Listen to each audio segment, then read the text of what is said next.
ఊరందరు దోదారైతే నా అంతకు మించిన రహదారి అన్నట్టే వేస్తున్నాడు మునుగోడు ఎమ్మెల్యే రాజగోపాల్ రెడ్డి. రేవంత్ రెడ్డికి సర్కారుకు ఎదురు తిరిగినట్టే హుకుం జారీ చేస్తున్నాడు. తన నియోజకవర్గంలో బారు షాపులు బరాబర్ 1 గంట తర్వాతనే ఓపెన్ చేయాలని కానూన్ పాస్ చేసిండట.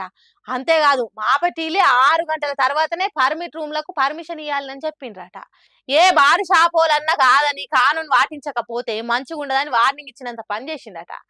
అంటే ఏందన్నట్టు తెలంగాణ మొత్తంలో రేవంత్ రెడ్డి నువ్వు సర్కార్ నడుపుకో, కానీ నా నియోజకవర్గం మునుగోడ్ల మాత్రం నా సర్కారే నడుస్తుంది, దాన్ని కాదని ఎవ్వరు అనలేరు అన్నట్టు చెప్పకనే చెప్తున్నాడట. ఈ ఆర్డర్ వేసి ఎప్పటి నుంచో మంత్రి పదవి ఇవ్వాలని సర్కార్లో భాగం చేయాలని దాంట్లాడుతున్నాడు కదా.